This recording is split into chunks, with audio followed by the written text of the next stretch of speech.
Good evening everyone, just thought I'd do a quick little video for you all, and it's a bit of weekly guidance for us, and we're using the Unicorn Magic cards.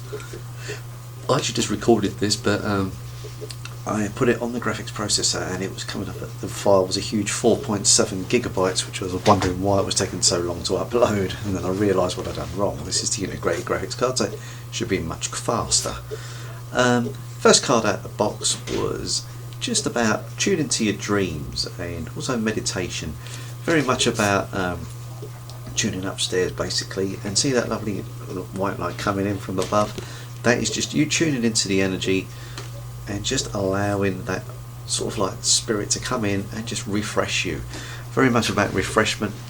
And also notice we are also grounded as well, so working with the earth element as well as the spiritual element above, which we'll come on to in the second card. So very much really tune into your earth. So it's very much about spirit, this card.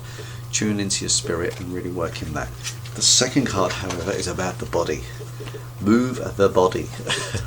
A lot of us workers in this sort of in this field, we kind of like forget to move the body, and we do need to make that happen. Now obviously gym membership is one way of doing this, or some kind of physical activity, be it martial arts or athletics or whatever, but do try to stimulate. Now I realise as we get older it's a bit more difficult. I certainly am in that category, and I can't be doing the things I was doing a few years ago. I used to be pretty much right up to black belt in karate, and we used to train hard, 4 to 5 times a week. That's not possible now. My blood pressure won't let that happen, and of course there as well, it's like the joints as well. You got to find something that works for you, but do try and work up a sweat and work hard. Put in, when you train, mean it. Don't just sort of like go there pitter patter punches. You got to really throw up punches if you mean it, and work. We got to work the body to stimulate ourselves. Unfortunately, like I say, a lot of us in this game, we're not the fittest people in this world who do this lark, so it's down to us to do something about it. And also it releases trapped stagnant energy, because when you're sitting down all the time in this position, energy gets stuck, and that's what they manifest in physical afflictions. So we kind of got ourselves to blame when these things happen. So it's our interest to move in whatever way you feels right. If the old physical stuff maybe does find a bit daunting, we do try and make sure that you at least walk around the block a few times, sort of like, and work at a pace so you are working out. And if you can go for a jog or a run, even better.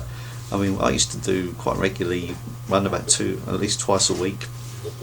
And it was good runs, and just when you think you got that mastered, someone else will show you something that you've been doing wrong all these years. So there's always plenty to learn, and it's fun. It releases endorphins, it's good for you. So another thing for you to consider. And finally, we've got wisdom. Wisdom here is really working on the stuff that comes up through our life experiences. It's kind of what I've got going on here. And it's like sometimes, and it's the good and the bad. I mean, I'm sure that many of us have done things that in our lives we're not happy the way it all turns out. It's called wisdom, learning from that, and sometimes we learn, sometimes we don't. And here comes another thing: don't beat yourself up over these things. Just try and recognise, I think, I did my best and didn't quite come up to scratch, but at least we tried. And sometimes it's better to try than not to try. And that's kind of what I've got there. It really is just recognising that wisdom and passing your knowledge on to someone else who may be going through the things that you've gone through years ago in your past, because that's the whole point. Because I even always see that like as a little beard growing down there, and just saying like, and someone said to me, "Oh God, you never guess what happened to me," and you always say, "Try me." It really does feel like that. So let's just have a quick recap. We have it's kind of meditation in dreamland, just working on that energy that comes in there. Move your body. Get physical, and all those things that maybe once nice in you, but also nice as well. Let's not forget the good stuff. It kind of gives you wisdom that you can pass on to others. That's what it's all about. Okay guys, that's all for this week. Have a lovely week whatever you're doing, and have a splendid time. Enjoy your rest of your week. Goodbye. Much love.